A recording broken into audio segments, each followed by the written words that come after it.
Sagoma Bobo Kao, bienvenue à Bonjour le Faso. Nous sommes installés dans la belle cité de Sia, dans votre ville, pour découvrir le vieux quartier de Bobo Dioulasso. C'est dans la rubrique à la découverte 2 qui parle à la découverte de l'aspect culturel, touristique, historique, traditionnel du Burkina Faso. Ça sera tout à l'heure pour la suite des témoignages. Et aujourd'hui, nous recevrons des annonceurs. On parlera donc d'un camp vacances musique. Vous avez la possibilité d'apprendre à vos enfants à jouer des instruments. On parlera aussi donc d'une séance de prière à venir.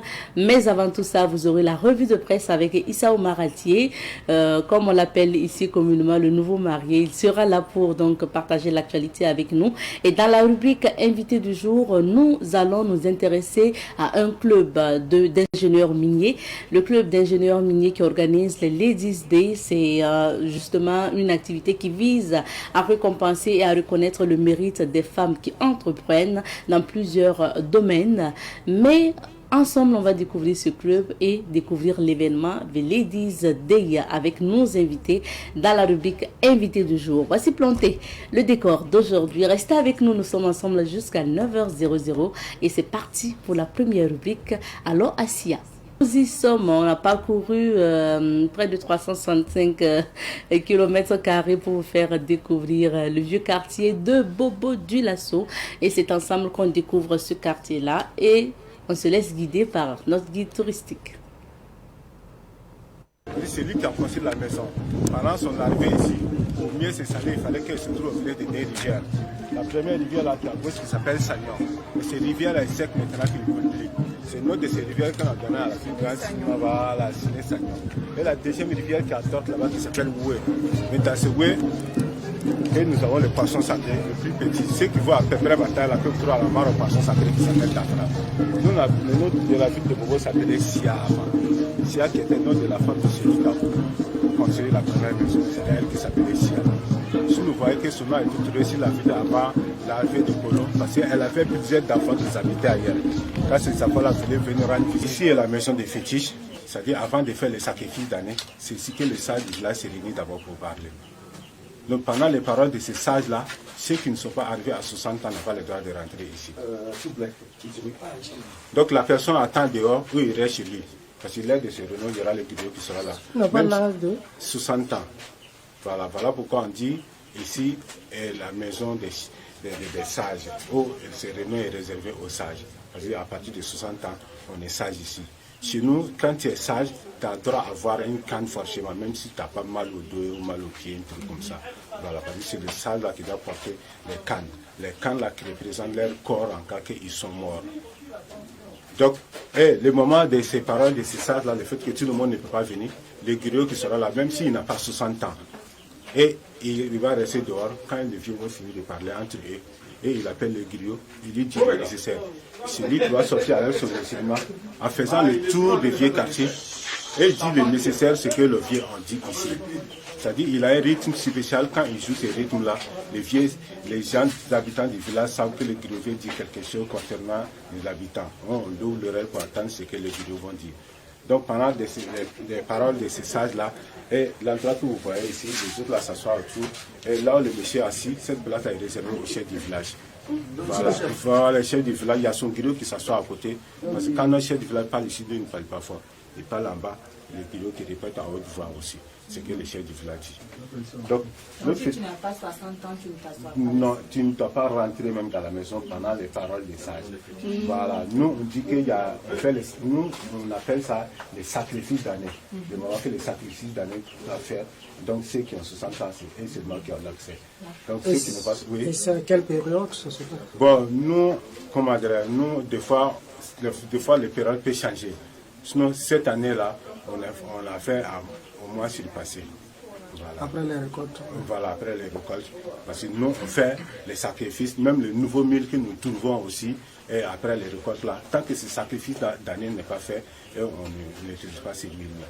Ce sont des adorations qu'il fait, et on dit le nécessaire qu'il doit faire pour voir le problème d'année, s'il y aura le problème revenir au village où la saison prochaine sera bonne, un truc comme ça aussi. Donc les taches blancs là que vous voyez ici, là, mire là, ce sont des sacrifices d'années qui ont été faits. Donc on passe au côté là où se trouve un sage et on fait ces traces blanches là-bas. Si vous voyez une trace blanche dans une mire sur la porte d'une maison, tu sais qu'il y a un sage qui est là-bas. Voilà. Donc l'autre fétiche que vous voyez ici, avec des poteries, cette fétiche là est pour des mariages ici. Si nous avons des mariages ici au village, le mari doit amener deux couleurs ici. Un pour madame et il donne la fétichère. C'est le féticheur qui va écorcher ça, c'est la fétiche. L'autre que vous voyez derrière là avec les trous là est pour la protection. Voilà, quand on vient ici pour pouvoir se faire protéger, c'est là-bas qu'on les fait. Donc les cannes que vous voyez en haut, vous voyez les morceaux de bois, ce sont pour des vieux qui sont morts ici au village dans l'année. On doit garder les cannes ici pendant jusqu'à la grande funéraire de mars. Si vous voyez, nous avons plusieurs fêtes de mars là, c'est à propos de là. Parce que si un vieux est mort, il a droit à un funéraire de 7e jour, de 40e jour, et puis funéraire d'année. Funéraire de 7e jour, de 40e jour, quoi. Si un sage est mort aujourd'hui, aujourd'hui c'est lundi. Normalement, lundi prochain, le mars doit sortir. Avec le temps qui est serré, les gens ont changé les périodes. Donc ce n'est plus lundi prochain, on choisit un dimanche qui vient et pour programmer dans ce dimanche-là pour les faire. Donc on attend jusqu'à 40 jours, on fait sortir notre qualité de mars qui donne des couleurs blanches. Donc, année maintenant, ça c'est n'importe quelle couleur que vous voyez, il y aura ces couleurs de masse là qui sont là. Ça c'est pour la mémoire de tous les vieux qui sont morts chez nous ici dans l'année. Voilà, donc c'est ce qu'on appelle la grande funéraire de masse. Il y en a qui appellent ça Sarabah Angela. La première demande se fait avec les couleurs. Le reste, ça dépend de la fétiche. La fétiche, tu peux dire couleur trop petit pour ce problème. Il faut amener un mouton, ou un chèvre, ou un bœuf, ou un chien. Mais s'il s'agit de chiens là, ce problème est très très grave. Il fallait même la vie d'un humain. Voilà pourquoi on donne les chiens à la place. Mais avant, il y avait les sacrifices d'humains. Mais maintenant, il n'y a plus ça. Donc ce n'est que les chiens. Et quand il y a sacrifice d'humains, là, c'est qui encore? C'est des chiens qu'on donne maintenant à la place.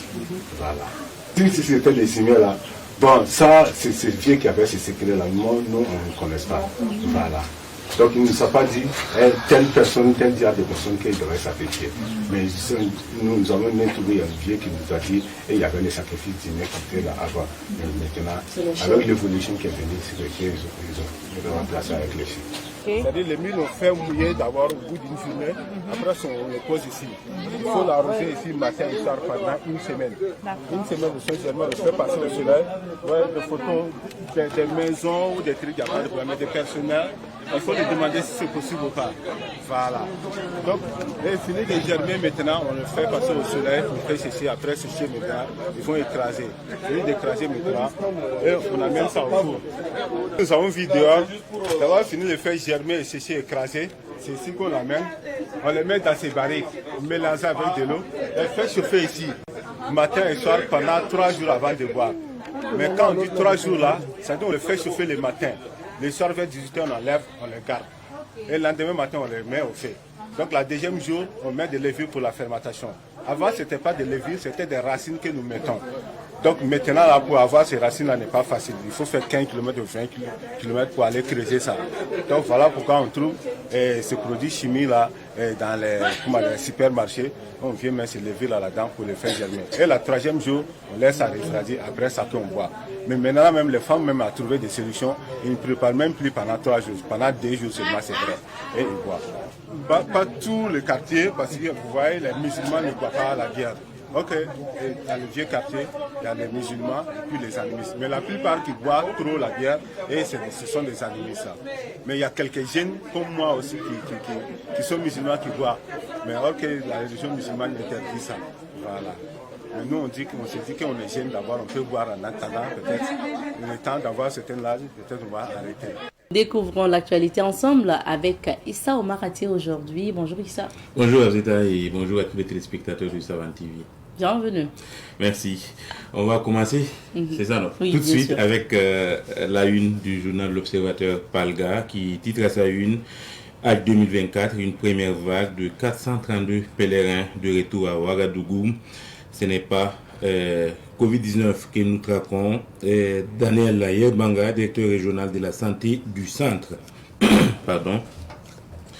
Chimio, prévention du paludisme, première dose aux enfants à partir du 28 juin. Conseil des ministres à lire à la page 2. Cour pénale internationale, le chef de la police islamique de Tombouctou fixé sur son sort. Le pays titre à sa une, en 2024, le premier contingent de pèlerins de retour au Bercail. Révélation, c'est une rubrique, donc, commune de Gawa, un ancien maire mis en cause dans une affaire de parcelles, fruits et légumes, les bienfaits de l'aubergine sur la santé humaine. Conseil des ministres, création actée du cadre de concertation publique privée, Sotraco et un réseau de voleurs de carburant démantelé. Lutte contre la drogue, 48 tonnes de produits prohibés incinérés. Actu Foot, Coupe du Monde 2030, vers une grosse désillusion pour le Maroc. Aujourd'hui au Faso, lui titre à sa une ce matin, conférence internationale des femmes de destinée 2024. C'est parti pour la 4e édition à Eden TBI. Alassane Ag Mohamed, condamné par la CPI, début de solde des comptes et mécompte de Tombouctou. Opérationnalisation du panier de résilience, la sécurité alimentaire en ligne de mire. Utilisation des bouteilles de gaz butane dans les taxis. La CNLF sensibilise la Fédération nationale des taximens et travailleurs du secteur des transports. Ouagadougou, le PDS démantèle un réseau de voleurs de carburant à la Sotraco. Retrait de la loi des finances chrysogène au Kenya quand le président Ruto entend la clameur réprobatrice de sa jeunesse. Décès en prison de l'ex-chef d'état-major de Guinée, colonel Sadiba Koulibaly, une mort et moult interrogations. Sidoya pour terminer, à 2024, 432 premiers pèlerins de retour. Un dispositif médical pour détecter les cas de maladie. Ouagadougou, le PDS démantèle un réseau de voleurs de carburant à la Sotraco. Conseil des ministres, compte rendu des travaux du mercredi 26 juin 2024 au coin du palais, accro à la drogue depuis l'âge de 12 ans. Des travailleurs des Kinet interdits de séjour au Burkina. L'autre regard, c'est une rubrique du journal Sidoya, Kenya, la colère de la rue. C'est tout, Abdeta, pour les journaux du jour.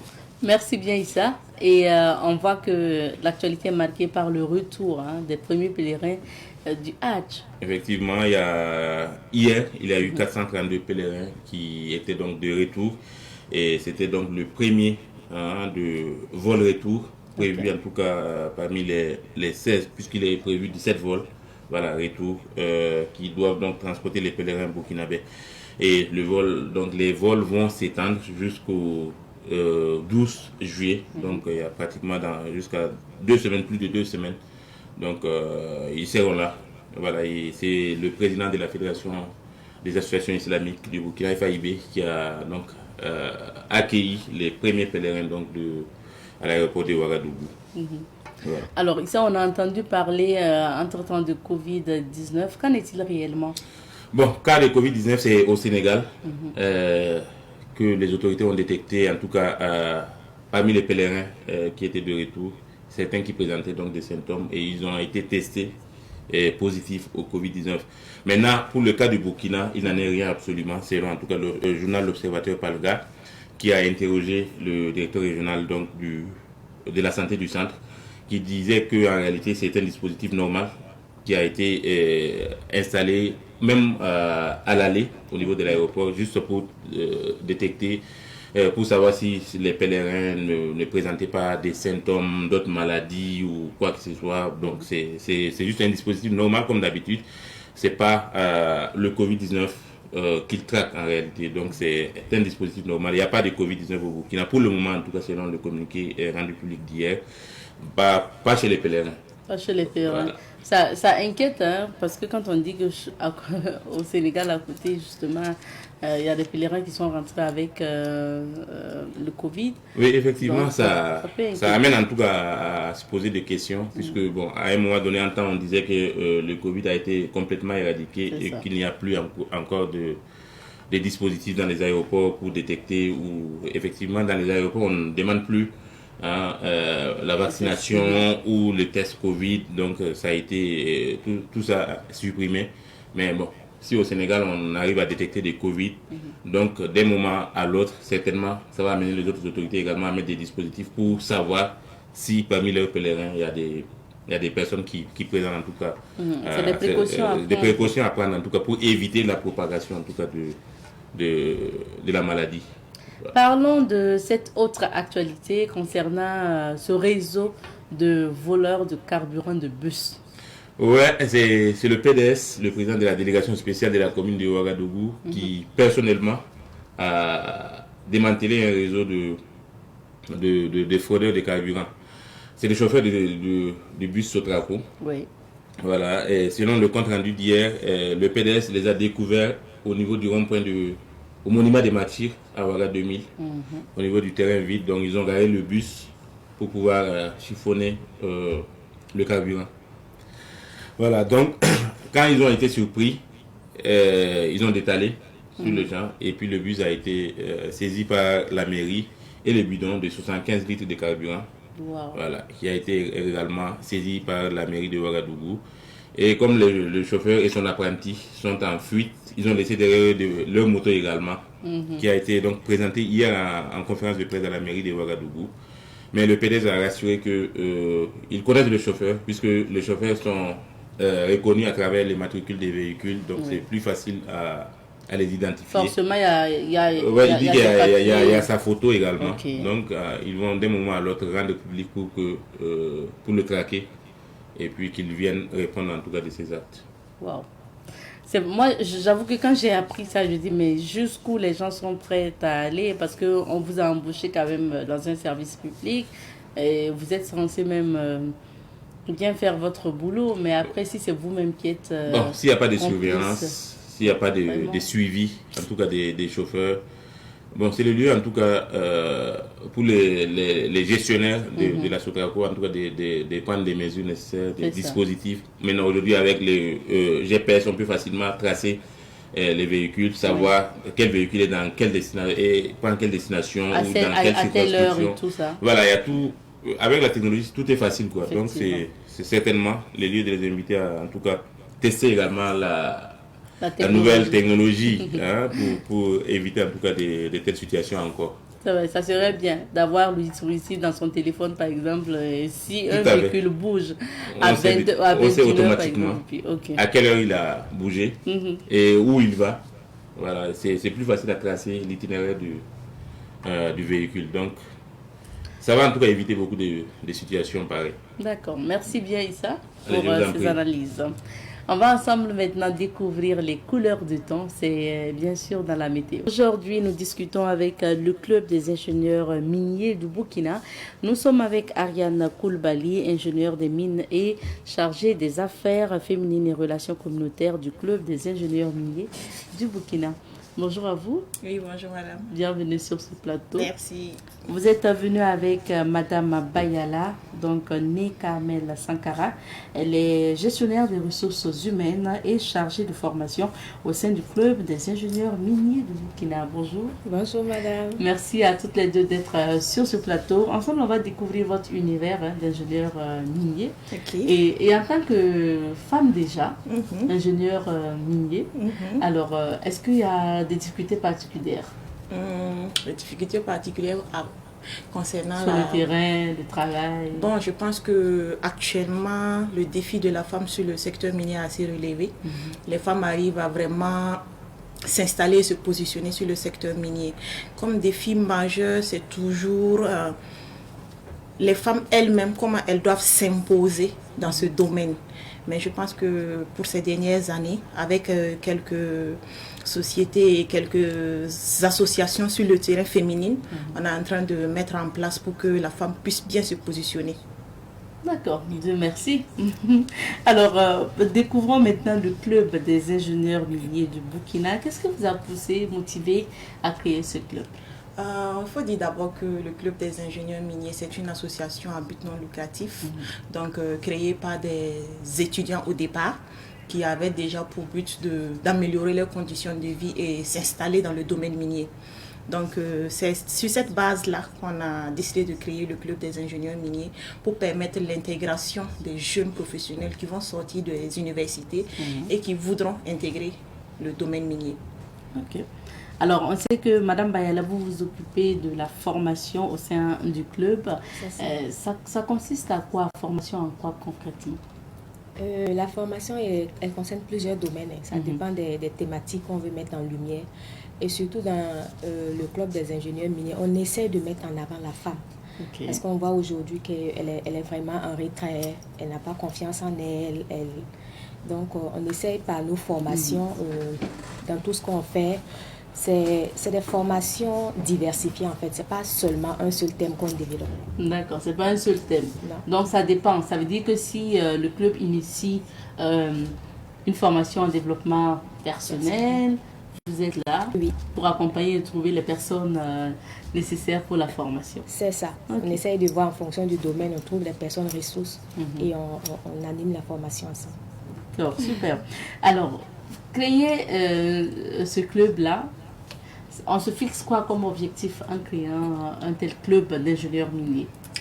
Comme objectif premier, comme je l'ai dit dès le départ, c'est l'intégration socio-professionnelle de ces jeunes dans les sociétés minières. Actuellement, on voit que plusieurs sociétés minières sont mises en place et les jeunes ont du mal à les intégrer.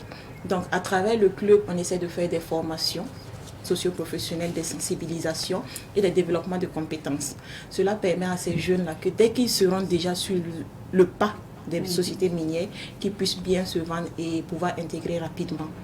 Et aussi, au sein du club, on partage surtout les offres d'emploi qui permettent aux jeunes d'avoir accès à toutes les informations pour pouvoir intégrer les sociétés minières. D'accord. C'est bien aussi de nous rappeler à quoi consiste le boulot de l'ingénieur minier. Ok, avec plaisir. Je pense le boulot de l'ingénieur minier, moi par exemple, je suis chargée de la planification et dans mon domaine, je dois planifier tout ce qu'il y a en relation avec le traitement et l'extraction du minerai. C'est-à-dire comment est-ce que je vais planifier comment un camion doit venir prendre le minerai, le transporter jusqu'à l'amener au niveau de l'usine pour le traitement et produire le produit fini qui est l'or. Donc en tant qu'ingénieur minier planificatrice, donc je suis chargée de la planification de l'extraction jusqu'au traitement du minerai. Et pour revenir à ce club d'ingénieurs miniers, est-ce qu'on retrouve uniquement des ingénieurs miniers au sein du club ou quand même il y a d'autres personnes voilà, par exemple, elle a fait GRH, donc elle est membre. Il faut dire que le club n'est pas fermé. Il n'est pas axé uniquement que sur les ingénieurs, que sur les professionnels du domaine minier. Il est ouvert à tous. Donc, on a plusieurs profils. On a des gens qui ont fait l'agriculture, l'informatique. Presque tous les domaines se regroupent dans ce club-là, puisque nous recevons des informations que nous partageons avec presque tous les étudiants. Et surtout aussi, il y a certains professionnels qui désirent avancer ou changer de poste. Donc, à travers les activités et les informations que nous partageons, eux aussi, ils ont ces informations pour d'autres recherches d'opportunités. Super.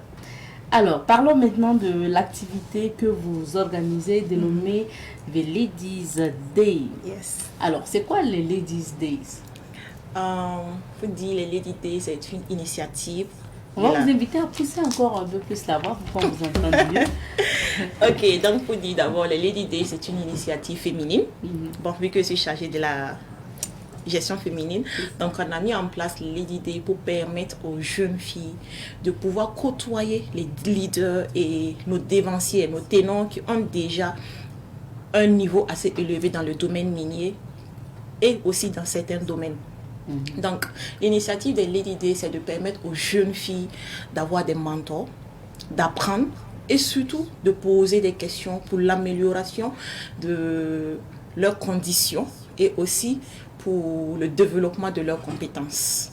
Donc, lorsqu'elles vont participer aux Lady Days, elles auront vraiment toutes les informations adéquates qui peuvent leur permettre de pouvoir se vendre et côtoyer vraiment des jeunes dames et des jeunes femmes dévancières dans plusieurs domaines. Alors, Madame Bayala, pour l'activité, qu'est-ce que vous pensez que ça puisse apporter de plus, que ce soit à la jeune dame ou à la jeune fille? Ok, merci Madame. En fait, cette activité, nous sommes à la 2e édition. Je pense que la première édition a été vraiment riche, ce qui a fait qu'on a eu l'idée encore de pousser et de continuer l'activité. Elle permet à la femme de s'affirmer, elle permet à la jeune femme d'avoir son autonomie. Parce que par exemple, on parle de l'autonomisation. de la femme ici. On voit qu'il y a des secteurs où la femme n'a pas son mot à dire dans plusieurs domaines, que ce soit les causeries entre hommes, que ce soit dans les villages et autres. Donc, on essaie de donner la place à la femme, de s'affirmer, d'avoir confiance en elle. Et peut-être par rapport à cette activité-là, elle pourra se requalifier et pouvoir savoir qu'elle a du potentiel à donner et qu'elle ne doit pas rester en arrière-plan. Elle ne doit pas rester en arrière-plan. C'est ça. Et pour cette deuxième édition, qui est-ce qui va participer en fait à cette activité? Il faut dire que les Lady Day de cette année est ouvert, mais on a l'accent beaucoup plus mis sur les jeunes filles et les jeunes dames. Okay. Parce que quand on dit ladies, c'est beaucoup plus axé sur les femmes. Donc on ouvre vraiment aux femmes et les hommes pourront nous accompagner en tant qu'invités et en tant que partenariat pour nous offrir aussi quelques conseils parce que tout est ouvert. Donc on n'exclut pas quelqu'un. On n'exclut pas quelqu'un. Allons aux activités prévues pour cette deuxième édition. Qu'est-ce que vous avez comme programme? Ok, je vais donner le programme. D'accord. Déjà, le thème majeur, c'est l'autonomisation féminine et leadership d'entreprise, éthique, bonnes pratiques et techniques entrepreneuriales. Du 28 au 29, nous aurons d'abord la première journée où il y a l'accueil et l'installation, l'allocution d'ouverture, les photos des familles. Par la suite, nous commençons avec la première communication, le thème que je viens de donner. Ensuite, alors, on va vous demander de parler un peu plus fort. Ah, ok. Donc, je reprends alors. Oui. Okay. Pour le programme, vous dites qu'il y a des communications. C'est ça. Sur le thème central, rappelez-nous le thème central. Et autonomisation féminine et leadership d'entreprise, éthique, bonnes pratiques et techniques entrepreneuriales. Voilà. Donc, il y aura des échanges, il y aura des un panel et partage d'expériences sur la gestion des entreprises, quelle stratégie adopter lors de la création de l'entreprise, la gestion des dépenses et comment accéder au financement en fait. Donc, on veut donner un peu d'expérience et aux femmes pour qu'elles puissent savoir si je vais créer mon entreprise, qu'est-ce que je dois faire, qui est-ce que je dois toucher et où est-ce que je dois aller. Par la suite, nous allons continuer avec une formation sur l'utilisation efficace des réseaux sociaux pour la recherche d'opportunités et le développement des compétences. Nous voyons aujourd'hui que les réseaux sociaux sont vraiment un canal où on voit beaucoup, on fait beaucoup de la publicité, on apprend beaucoup et on vend. Donc, on va donner un peu, on va donner comment et faire pour avoir toutes ces informations. Et il y aura aussi des communications, des échanges et d'expériences avec des grands noms de ce pays qu'on va taire. On les aura le jour de l'activité. Et le lendemain, on va continuer avec toujours l'accueil. On va faire le récap de la première journée. Et la troisième thématique qui sera sur la gestion environnementale et sociale des sites miniers, enjeux, opportunités sur la fermeture et la réhabilitation. Nous voyons aujourd'hui qu'il y a plusieurs sites miniers qui sont fermés et ce qui reste, il y a des difficultés après le départ des miniers. Donc, il faut essayer de voir qu'est-ce qu'il faut faire pour réhabiliter. Et on continue la communication et par la suite, on aura un don dans un orphelinat. Donc, on invite ceux qui peuvent nous aider quand même à pouvoir satisfaire ces enfants orphelins-là. Les dons sont les bienvenus. Merci.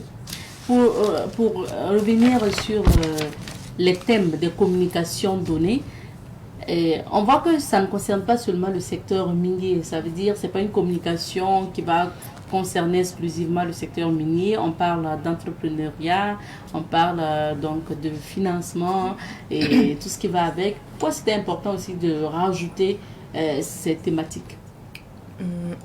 Je peux dire d'abord que ça a été important d'ajouter cette thématique parce que quand on parle d'ingénieur minier, quand on dit un ingénieur, c'est quelqu'un qui doit être capable de tout. Et lorsque tu es dans le domaine minier, tu dois aussi être capable de pouvoir entreprendre aussi. Parce que lorsque tu viens pour ton repos, tu dois aussi avoir des petits trucs à côté là où tu peux faire. Donc cette année, on l'a ouvert sur plusieurs thématiques pour permettre surtout à la jeune génération de s'affirmer, d'avoir le potentiel et surtout d'avoir les compétences nécessaires. Raison pour laquelle on a ouvert sur les réseaux sociaux et aussi sur l'entrepreneuriat. Les réseaux sociaux, on constate que les jeunes utilisent notamment Facebook. Ils utilisent à des fins, à but, juste regarder les vidéos, partager les informations. Mais le but réel de ces réseaux sociaux, c'est comment saisir ces différentes opportunités. Raison pour laquelle on l'a ouvert à toute personne et à toute personne qui a des activités connexes et qui ne rentre pas en relation directe avec le domaine minier. Est-ce que il y a une compétition au niveau donc de cette activité ou c'est vraiment à titre d'information et de formation? Non, il n'y aura pas de compétition. Ça sera à titre de formation et d'information. Donc, on va permettre à ces personnes-là d'avoir les compétences nécessaires et les informations nécessaires pour, par exemple, la création de son entreprise. Ça, c'est en concernant l'entrepreneuriat. Et aussi des connaissances nécessaires sur comment faire des recherches pour la recherche d'opportunités. Voilà. Et concernant ces Ladies Day, est-ce que vous allez réunir en fait les participants parce que vous avez plus parlé de jeunes filles et de jeunes dames. Donc, comment vous allez réunir ces participantes? D'abord, nous avons lancé un lien d'inscription qui est mis sur notre plateforme. Donc, normalement, on devrait la fermer depuis le 25, mais on a vu qu'il y a beaucoup d'engouement. Les gens se sont beaucoup inscrits, surtout les jeunes filles qui sont vraiment très intéressées par l'activité. Donc, c'est à travers les réseaux sociaux que nous avons lancé l'inscription. Donc, lorsque tu t'inscris, il y a un message de confirmation qui vient et tu intègres maintenant le groupe pour pouvoir participer au Lady Day. Vous attendez combien de participants? Je suppose qu'il n'y aura pas que des filles, hein? Même si vous dites que vous mettez l'accent sur les filles et les hommes, et les filles et les femmes, donc je suppose qu'il y aura quand même quelques hommes. Combien de personnes vous attendez quand même? Au début, on s'attendait à 100 personnes, mais actuellement on a plus de 150. Donc on s'attend à vraiment avoir 200 personnes ce jour-là. On va rappeler peut-être le lien, s'il y a possibilité toujours de s'inscrire. Si, on peut toujours s'inscrire jusqu'à ce soir. Parce que l'activité commence demain. Voilà, l'activité commence demain pour permettre à ceux qui n'ont pas encore eu l'information de pouvoir s'inscrire et qui sont vraiment intéressés. Mais il faut dire qu'on donne beaucoup plus la chance aux jeunes filles et aux jeunes dames. D'accord. Et le lien, c'est, je ne sais pas, sur quelle page on doit retrouver le lien d'inscription? Ok, Madame Bayala, comme ça on va savoir pour ceux qui veulent aller bien s'inscrire cette journée. On n'a pas le lien ici. Ok, mais maintenant la page officielle peut-être, est-ce que vous avez une page officielle? Si, la page officielle c'est le Club des ingénieurs miniers. Sur Facebook c'est le Club des ingénieurs miniers, vous allez voir le lien d'inscription qui est déjà là. Et aussi sur toutes nos plateformes WhatsApp, il faut noter qu'on a beaucoup plus de presque 10 000 personnes qui nous suivent sur presque tous nos réseaux sociaux. Surtout WhatsApp, on a des étudiants et des professionnels qui nous suivent. Donc sur presque tous nos groupes WhatsApp, c'est partagé. Le lien y est. Sur nos profils LinkedIn, Club des ingénieurs miniers aussi, et le lien aussi y est. Et aussi sur Telegram. Donc nous les avons partagés sur ces différentes plateformes-là. À retrouver. Oui. Madame Bayala, j'ai vu que sur une des affiches, il y a votre photo. Oui. Alors, est-ce que ça veut dire que vous êtes une des communicatrices ou modératrice? Je fais la formation. Et l'autonomisation féminine, éthique, bonne pratique et leadership d'entreprise. Ok, super, voilà. Rappelez-nous, les Ladies Day vont se tenir quand et où? Ok, les Lady Days vont se tenir le 28 et le 29 juin 2024. Au départ, on avait ciblé le Conseil national de la jeunesse, mais vu l'engouement, donc on a relocalisé la salle au niveau de la salle de conférence de la DGCOP, Ziza Koulba. Voilà, donc elle sera relocalisée là-bas. Et ça va se tenir le 28 et le 29 juin. Le 28 et puis le 29, c'est demain et puis après demain. Voilà, demain et après demain. Samedi. Donc il faut dire, pour que les gens ne cherchent pas loin. C'est demain et puis après demain, donc à la salle de conférence de la DGCOP. Oui. Et puis c'est de quelle heure à quelle heure? Il faut dire qu'on commence à partir de 9h et on aura presque plusieurs communications. Donc la première journée va s'arrêter à 17h. Et le lendemain, on commence à 9h, on finit à 12h et on aura une œuvre caritative dans un orphelinat. Et cette œuvre caritative, c'est en marge des orphelins, surtout les nouveau-nés, les bébés. Donc on souhaiterait aider ces enfants à travers quelques dons qui seront faits par nous et avec nos partenaires. Merci bien. Alors, merci à vous d'être passé. On a épuisé notre temps. Néanmoins, pour ceux qui veulent entrer en contact avec le club, est-ce qu'on vous retrouve que sur les réseaux sociaux? Vous avez un contact à laisser peut-être? Si. Vous pouvez nous joindre sur le 56 03 17 91. Donc ce contact est mentionné sur presque tous les liens d'inscription. Et lorsque vous nous contactez, on répond automatiquement. Merci beaucoup. Merci Madame Bayala. Merci. Rendez-vous demain et ça. après-demain. Donc pour les Ladies Day organisé par le Club des ingénieurs miniers du Burkina, représenté ici par Madame Ariane Foulbali, qui est elle-même ingénieure des mines et chargée des affaires féminines au sein de ce club. Nous étions également avec Madame Bayala, née Carmel Sankara, gestionnaire des ressources humaines et puis formatrice également. On s'arrête ici pour l'entretien d'aujourd'hui. On marque une petite pause et on revient.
Savan TV, la télévision des nouvelles cités.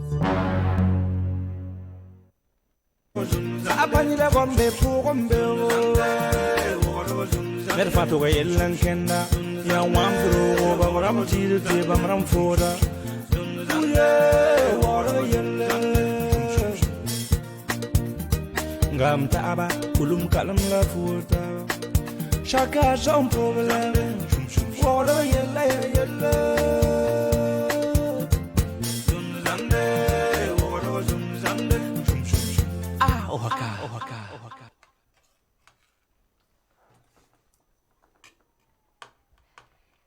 C'est à toi, tu manges pas? Non.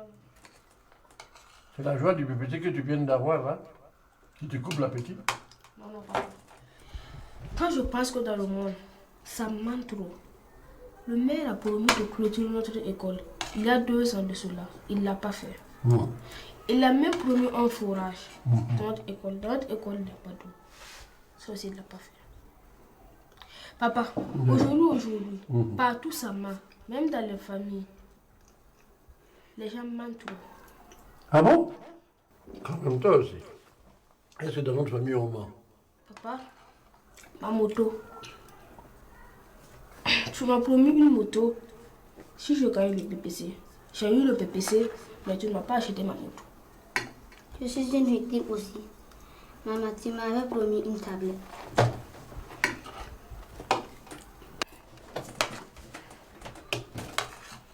Ohaka. Vous vivez pas? Bien, voilà. Il nous a été fait l'honneur de désigner quelqu'un du GCC pour nous représenter à la Commission nationale électorale. Et mieux, la présider au nom de la société civile. Et ensemble, nous avions décidé de donner le nom de notre secrétaire général.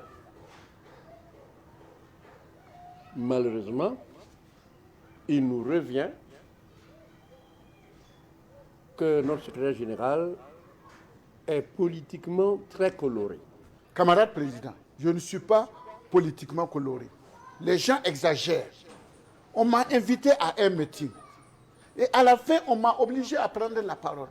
Et j'ai dit qu'entre le président et notre groupe, comme la menthe religieuse et l'herbe, Gombo lui, Timon lui. C'est tout ce que j'ai dit. Mes camarades, c'est là votre erreur. Vous ne devez même pas être là-bas. Voilà où ça nous mène aujourd'hui. nous sommes maintenant dans l'impasse. Hey, laissez les gens là. Une fois que les gens vous détestent, même si vous dansez dans l'eau, ils vont vous dire que vous faites la poussière. C'est tout. Bon, comme c'est ainsi, j'ai une suggestion à faire. On peut essayer de le remplacer par quelqu'un d'autre. Moi, par exemple, je peux très bien occuper ce poste-là. Tout le monde sait ici que moi, je ne suis pas dans la politique. Mais, camarade vice-présidente, je suis désolé. Le JCC a une ligne. Et obéissant à cette ligne, on n'a jamais vu une femme diriger. C'est ça aussi. Là, je suis désolé, monsieur le président. À quoi ça me sert d'être la vice-présidente du GCC? Juste pour colorer. Ah, juste pour colorer.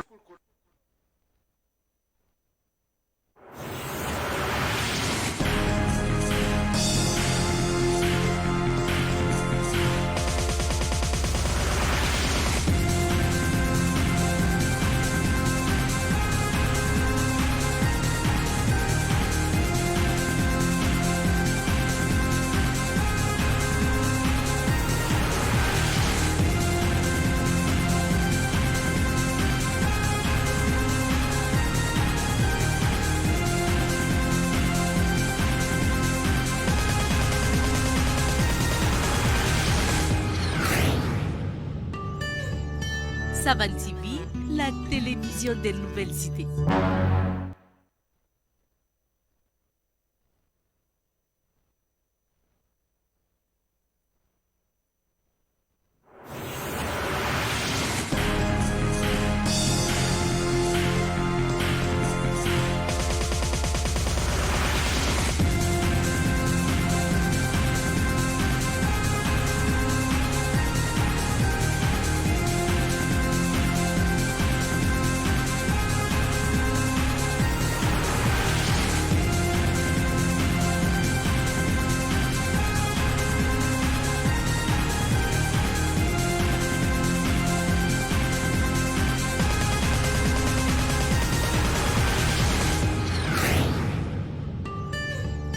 Savan TV, la télévision des nouvelles idées.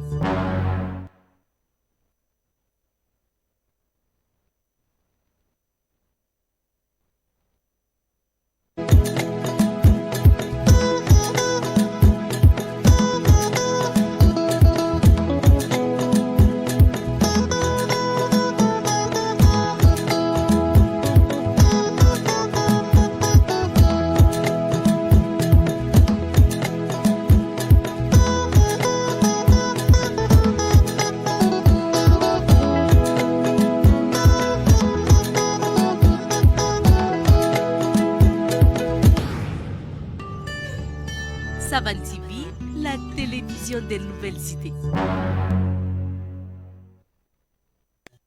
Nous poursuivons l'émission du jour et cette fois-ci on passe aux annonceurs. On commence par parler de séances de prière avec nos invités.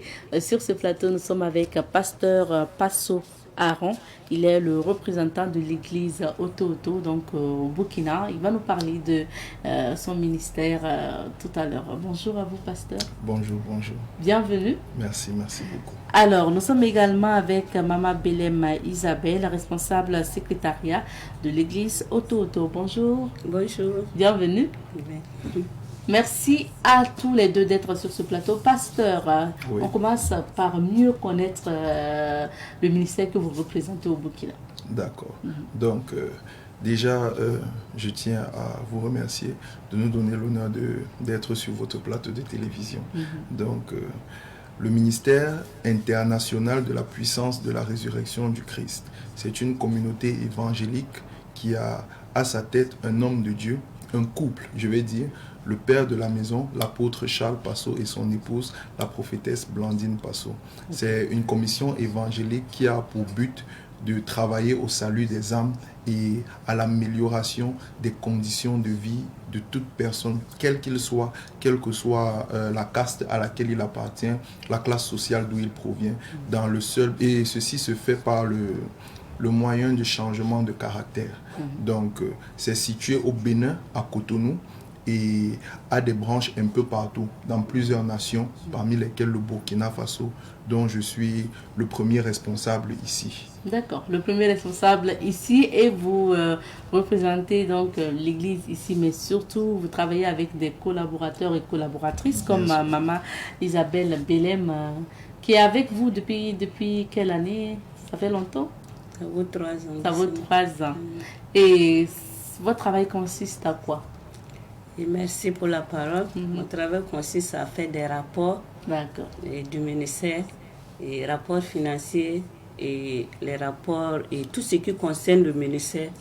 Voilà. Donc quand on arrive à l'accueil, c'est vous qu'on voit à l'accueil, oui. En sorte, oui. En sorte.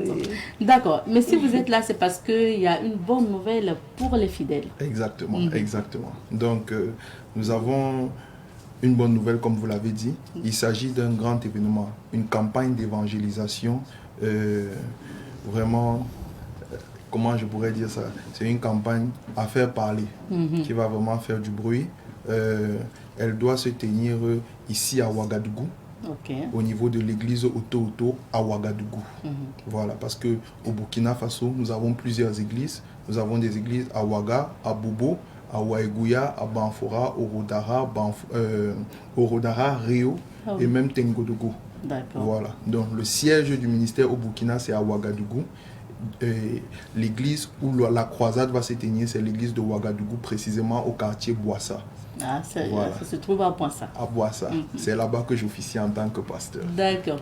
Maintenant, quand vous parlez de campagne d'évangélisation, généralement ça se passe comment? Et pour cette fois-ci, qu'est-ce qui va se passer durant 3 jours, je crois? Oui, exactement. Donc déjà, la croisade, comme on l'appelle communément, démarre le 5 juillet, le vendredi 5 juillet 2024 et se termine le dimanche 7 juillet 2024. Quand on parle de campagne d'évangélisation, de quoi est-ce qu'il est question? Je vais répondre à la question. C'est tout simplement un rassemblement de plusieurs personnes, de milliers de personnes venant de différentes communautés religieuses même s'ils n'appartiennent pas à une communauté, ils sont présents. Et le but de cette campagne, c'est quoi? C'est tout simplement prier pour les familles. Prier afin que le Seigneur Jésus-Christ étende sa main sur les familles. Parce que beaucoup de familles sont oppressées, beaucoup de familles sont tenues captives de plusieurs liens. Beaucoup de familles n'arrivent pas à émerger. On a des familles où, par exemple, l'homme l'homme fort de la famille, celui qui est capable d'aider tous les autres, lui-même, par exemple, par mois, il peut toucher 100 000, il peut toucher 150 000, alors qu'il a des oncles, des tantes, des frères, des sœurs et tout et tout. Donc, il y a beaucoup d'oppression. On a des familles où personne ne se marie et autres. Le but des campagnes d'évangélisation, c'est de déployer la main de Dieu dans ces familles afin que leur sort puisse changer radicalement. Et c'est possible, nous l'avons déjà fait plus d'une fois. Nous avons déjà été témoins de ça plus d'une fois parce que ce n'est pas la première campagne d'évangélisation que nous organisons ici au Burkina Faso. Généralement, après les campagnes d'évangélisation, les témoignages sont pléthores. Les témoignages sont vraiment nombreux. Des familles qui ont été libérées où il n'y avait pas de mariage, les mariages sont venus. Où il n'y avait pas de travail, le travail est venu. Il n'y avait pas de voyage, il n'y avait pas de promotion. Rien ne marchait dans la famille. Mais après la croisade, après les prières qui ont été effectuées par l'homme de Dieu sur toutes les familles qui étaient présentes pendant la croisade, il y a eu des miracles, il y a eu des délivrances, il y a eu des témoignages. Donc c'est à ça que servent les croisades dans un premier volet. Le deuxième volet, c'est d'amener les gens à changer de mentalité et à adopter la mentalité chrétienne. Quand je parle de la mentalité chrétienne, je parle tout simplement de se conformer à la parole de Dieu. Amener les gens à se convertir, à croire en Jésus, afin de pouvoir avoir un type de personne dans la société qui aide et contribue à la bonne marche et au développement de la société. La parole de Dieu que nous prêchons, je prends un exemple très simple. Elle nous demande de ne pas voler. Elle nous demande de ne pas mentir. Elle nous demande de faire du bien aux autres. Elle nous demande de nous aimer et d'aimer les autres. Elle nous demande, elle nous instruit, elle nous oblige même à pardonner. Ce sont des valeurs qui contribuent au bien-être de la société et c'est ce que nous enseignons pendant les croisades. C'est ce que l'homme de Dieu fera pendant ces campagnes d'évangélisation. Est-ce à dire que pour la croisade à venir, l'apôtre Passo va se déplacer au Burkina? Bien évidemment que oui, il est l'orateur principal et il ne vient pas seul, il vient avec son épouse, notre maman prophétesse Blandine Passo. Ils seront tous les deux ici au Burkina. D'accord, pour ces séances. Alors, maman Isabelle Belem, pourquoi on devrait participer à cette croisade?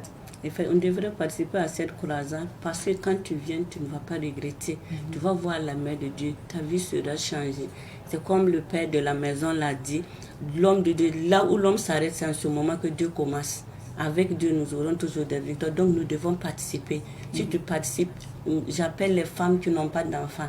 Si tu es une femme mariée, dans le foyer pendant des années, tu ne peux pas avoir d'enfants. Notre Père, il distribue les enfants. Tu veux les tripler, tu veux un, tu veux trois. Le Dieu de notre Père, il te donne ça. Donc, j'appelle aux femmes enceintes et les femmes qui ne peuvent pas avoir d'enfants, les femmes stériles plutôt, les malades de venir recevoir leur guérison, ils seront vraiment délivrés. Moi, je pense que c'est capital de participer. Et si tu participes, tu ne vas pas regretter. C'est capital. Voilà. Alors, pasteur, ça aura lieu en G, vous avez dit du 5 au 7 G, à Poinsa. Est-ce qu'il y a des conditions pour participer? Non, l'accès est libre, l'accès est gratuit. Il n'y a aucune condition. Si tu es juste désireux, tu as soif du Seigneur, tu as soif de voir ta situation de vie changer, tu as soif de voir une manifestation de la gloire de Dieu dans ta vie, viens. C'est libre et gratuit. Une manifestation. Voilà. Si tu as soif de voir ta vie changer, tu viens. Tu viens. Et tu participes. On sait souvent que pour les séances de prière ou les campagnes d'évangélisation et tout, après, il y a des rencontres privées avec l'orateur. Est-ce que vous avez prévu ces genres d'activités? Déjà, je tenais à donner, avant de répondre à la question, à donner le programme de la croisade de ces 3 jours. Donc, la première soirée, ça commence le vendredi. Vendredi déjà à partir de 17h. Ça commence, c'est comme j'ai dit, sur le site de l'église, au quartier Boissa. Donc, pendant la première soirée, ça sera une soirée de prière pour les malades, des prières de guérison, les paralytiques, les femmes souffrantes de myome, de kystes, de fibromes, et les hommes aveugles, les sourds, les muets et autres. Ce seront des prières pour tout cela, tous ceux qui rencontrent beaucoup de problèmes physiques. Je vais dire ça comme ça. Voilà. Et bien plus encore. Après quoi, nous terminons généralement aux environs de 21h, 22h. Après quoi, c'est la deuxième journée qui commence le samedi à 8h. Samedi à 8h, dans l'enceinte de l'église, nous aurons un culte pour les hommes d'affaires et les hommes de Dieu, les commerçants, les fonctionnaires. C'est un culte où l'apôtre Papa Otto va enseigner et va donner quelques mystères spirituels sur le ministère. Comment un homme de Dieu peut faire pour que son ministère avance, pour que son ministère prospère. La deuxième chose, il va donner également quelques révélations et quelques clés fondamentales pour aider les hommes d'affaires, les commerçants, les fonctionnaires, en fait, tous ceux qui ont des activités. Comment faire pour prospérer? J'aime toujours aller dire, mon père est un exemple. Pourquoi il est un exemple? Parce que non seulement c'est un homme qui prospère, mais en plus de ça, son ministère n'est plus à démontrer. Quand tu vois la grandeur du ministère, il peut se targuer de dire, je peux enseigner un pasteur comment faire pour que le ministère prospère, parce qu'il est déjà passé par là. D'accord. Et c'est ce que vous faites au Burkina? Parce que lui, il est au Bénin. Et vous le représentez au Burkina. Et je souhaite qu'on revienne sur l'affiche. Il y a quand même le thème donc, de cette séance-là, de cette campagne-là. Oui. Donc, le thème, c'est « Mon temps de nouvelle gloire ». Mon temps de nouvelle gloire. Mon temps de nouvelle gloire. Qu'est-ce qu'on doit comprendre par mon temps de nouvelle gloire? C'est tout simplement pour dire, il y a une nouvelle dimension dans la vie de tout un homme, de tout homme, à laquelle il doit pouvoir accéder. La vie, c'est par échelon. La vie, elle est graduelle. Le processus de croissance, il est par niveau. Il y a ces étapes par étape, comme on dit en anglais, step by step. Donc, le but de cette campagne d'évangélisation, c'est de prier le Seigneur afin qu'il ouvre cette nouvelle étape dans la vie de tout le monde. Chacun d'entre nous ici, vous par exemple, vous n'êtes pas né animatrice télé, vous avez commencé l'école et ensuite vous avez grandi au fur et à mesure pour en arriver là où vous êtes aujourd'hui. Mais ça ne s'arrête pas là. Demain, il y a quelque chose encore qui est préparé pour vous. Le but de ces prières, c'est justement d'ouvrir les portes pour accéder à cette nouvelle dimension de grâce. Merci beaucoup, c'est intéressant d'échanger avec vous. Je ne sais pas si on en a fini avec le programme, le troisième jour. Non, bon, déjà après la matinée, le samedi matin, le samedi soir maintenant, c'est la deuxième soirée. Ça sera la prière pour les familles, comme j'ai spécifié tout à l'heure au début de notre rencontre, et également la prière pour la nation. Quand il arrive au Burkina, il prie toujours pour le pays, il prie toujours pour les autorités en place, il prie toujours pour la situation sécuritaire dans le pays. Donc c'est ce qui va se passer pendant la deuxième soirée. La prière pour les familles, il y aura également une séance philanthropique de donation aux veuves, aux nécessiteux, les personnes vraiment qui souffrent et qui ont vraiment besoin d'aide. Donc quand l'apôtre arrive, il prend du sien et essaye d'aider ces personnes-là du mieux qu'il peut avant de partir. Et le dimanche, qui est la troisième journée, ça sera dans l'enceinte de l'église encore. Nous allons commencer à 8h00 et nous finissons vers 13h, 14h. Pourquoi? Ça sera une matinée d'enseignement de la parole de Dieu. Après quoi, elle sera couplée avec la prière pour les partenaires, pour les femmes à la recherche du fruit des entrailles. Voilà. Donc, si je peux aller dans plus de détails. Voilà. Donc, les partenaires, c'est quoi? Les partenaires de Power TV, ce sont ces personnes-là à l'église Oto qui soutiennent la chaîne de télévision, parce que le ministère international de la puissance et de la résurrection du Christ, de son vrai nom, tout le monde le connaît sous le nom d'Oto, mais voilà son vrai nom, a une chaîne de télévision intitulée Power TV. Et en tant que chaîne de télé, vous savez bien que faire tourner une chaîne de télé, ça demande des fonds, ça demande des sous. Et c'est une chaîne de télévision au travers de laquelle le Seigneur se manifeste puissamment pour aider beaucoup de personnes. Je donne juste un exemple. Généralement, si l'apôtre, l'homme de Dieu, Papa Oto, prie pour les personnes en direct sur la chaîne de télévision Power TV. Si une femme, par exemple, cherche bébé, il suffit qu'elle ait la foi, qu'elle vienne et qu'elle dise « je reçois ». Certaines, par exemple, viennent, collent leur ventre sur l'écran de leur télévision. Une semaine après, 2 semaines après, 1 mois après, elles sont enceintes, alors qu'elles cherchaient bébé depuis des années. On a plein de témoignages comme ça. Plein. Donc c'est une chaîne de télévision au travers de laquelle la main de Dieu est manifeste pour aider beaucoup de personnes. Et il y a donc des bienfaiteurs, ceux-là qui ont décidé de se lever et de soutenir la chaîne de télé afin qu'elle puisse continuer de mettre. C'est ceux-là qu'on appelle les partenaires de Power TV. Ok, merci bien. On me signale que le temps est terminé. On vous donne néanmoins un mot de fin. Maman Isabelle Belem, votre invite à l'endroit des femmes, mais de tout le monde concernant cette campagne. En fait, ce matin, j'appelle une dame et j'appelle la jeunesse, j'appelle si tu as besoin de travail, tu as besoin d'enfants, tu as besoin que ta vie change, n'écoute pas le voisin. Il y a d'autres qui disent non, c'est la magie, c'est la sorcellerie. Viens et expérimente avant d'aller témoigner. Donc j'invite nos voisins, que ce soit le Mali, la Côte d'Ivoire, partout, de venir vraiment participer. Et vous verrez qu'il y a un Dieu qui ne ment pas, un Dieu véritable, un Dieu qui sauve. Merci bien. Pasteur Passo, votre mot de fin et votre avis pour cette campagne. Donc, si j'ai quelque chose à dire, c'est à toute la population, à toute la nation burkinabé et les pays avoisinants, fais le déplacement, quel que soit ce que tu cherches, quel que soit ce que tu désires, quelle que soit la chose qui te porte à cœur depuis des années et que tu n'arrives pas à trouver, le Seigneur est capable de faire quelque chose pour toi. Et s'il a mandaté un homme de Dieu de la crampe de Papa Oto, c'est parce qu'il sait que par sa venue au Burkina Faso, ta situation va changer. Donc je t'exhorte véritablement, prends ton billet d'avion, prends ton billet de car, prends ta voiture, quel que soit ton moyen de déplacement, ta moto, et retrouve-nous à Boissa du 5 au 7 juillet 2024. 3 jours de manifestation de puissance, 3 jours de délivrance, de guérison, de prophétie et de changement de destinée. C'est ton rendez-vous, ne manque pas. Merci beaucoup.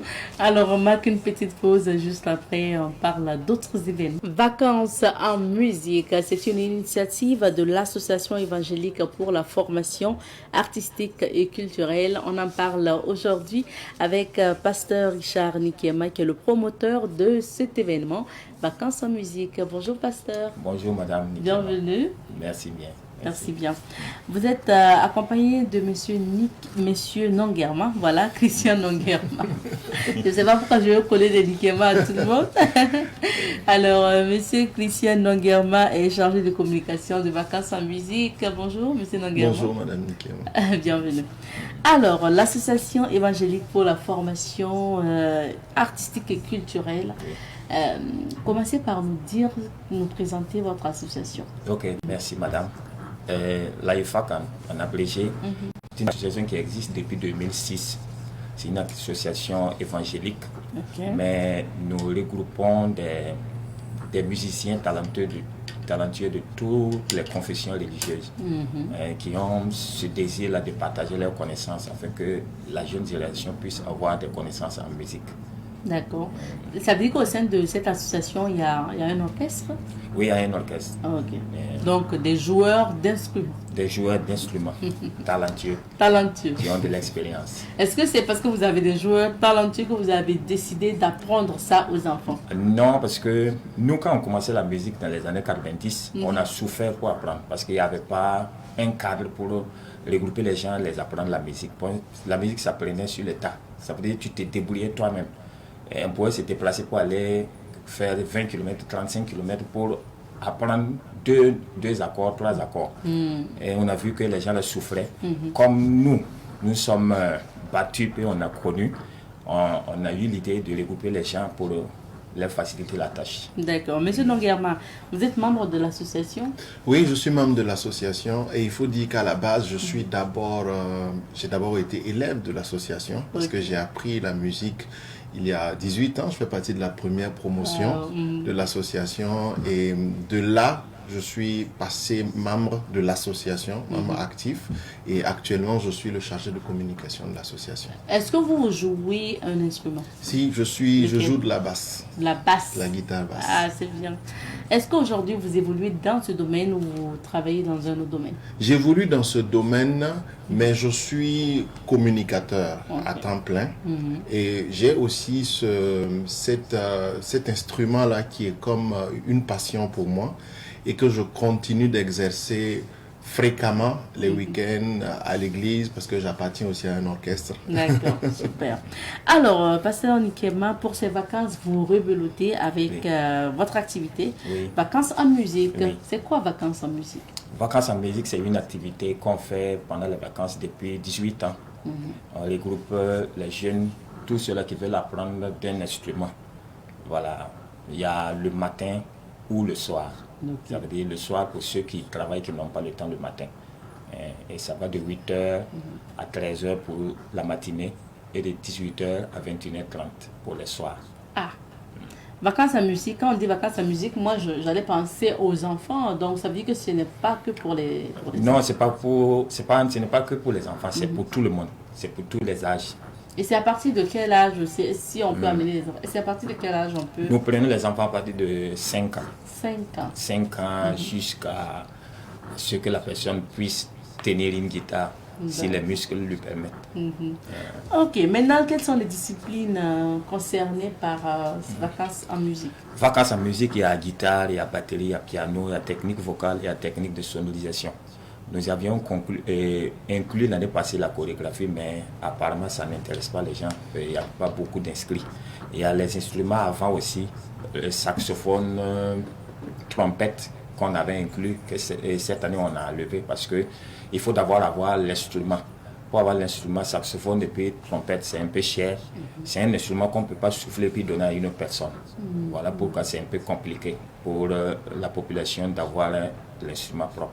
D'accord. Monsieur Nonguerma, ça sera quoi votre contribution à Vacances en musique? Déjà, il faut dire que nous avons commencé la communication depuis près d'1 mois. Nous avons commencé par passer un certain nombre d'affiches, nous avons aussi communiqué au niveau du digital et aujourd'hui nous sommes devant vous.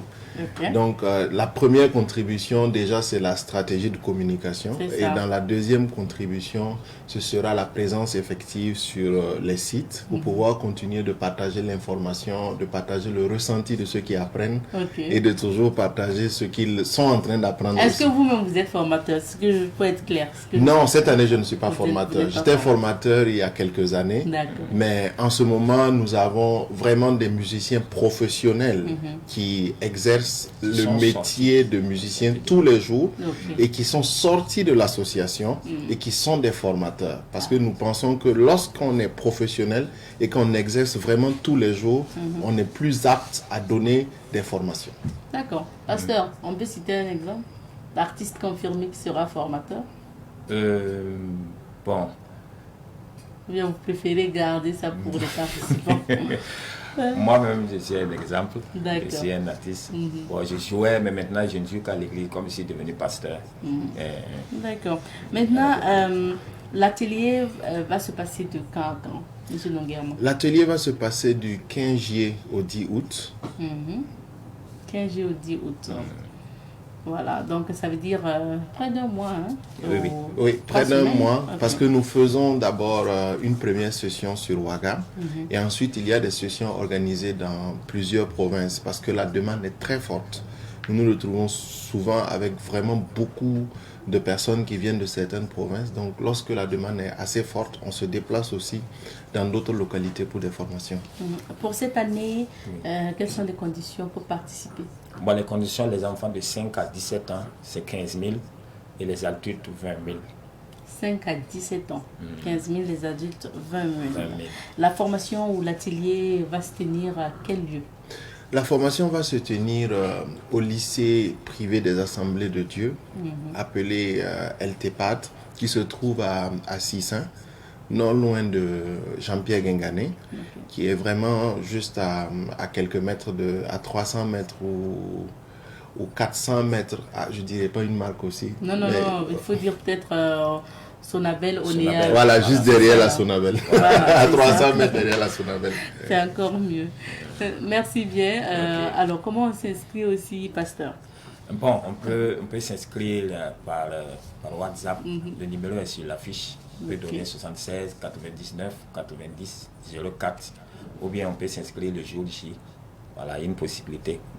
D'ailleurs, les gens préfèrent venir voir si c'est effectif avant de payer. Avant de s'inscrire. Voilà. D'accord. Merci beaucoup, M. Longuerman. Quel serait votre mot de fin ou votre invite à l'endroit, que ce soit des parents et des adultes aussi qui veulent l'apprendre? Déjà, il faut dire que la musique développe des capacités de rétention beaucoup plus importantes et la musique permet de développer une aptitude plus grande à s'appliquer et à se concentrer.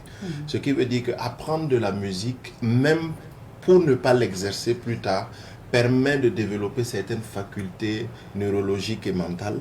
Alors, j'invite tous ceux qui ont même des problèmes de concentration ou tous ceux qui sont en vacances et même ceux qui ne sont pas en vacances et qui se sont un jour intéressés à savoir ce que c'est que la musique, ce que c'est que le chant, ce que c'est que la guitare, ce que c'est que chaque instrument, à venir pour pouvoir apprendre de cet instrument, pouvoir démystifier le métier, pourquoi pas pour le pratiquer parce que c'est un métier en plein essor et aussi pour devenir un musicien professionnel ou pour que cela serve dans leurs aptitudes professionnelles. Merci beaucoup. Merci beaucoup, pasteur Nikema. Rendez-vous du 15 G jusqu'au 10 août. 10 août, c'est ça. Donc, vous avez dit, au LTPAD pour vacances en musique. Merci. Merci beaucoup. Merci à vous également, fidèles téléspectateurs de Bonjour le Faso. Point final pour l'émission d'aujourd'hui. On se retrouve, Inch'Allah, demain pour le dernier numéro de la semaine, bien sûr, de l'aventure. Portez-vous bien, mais surtout ne zappez pas, puisque les programmes de la journée se poursuivent. Allez,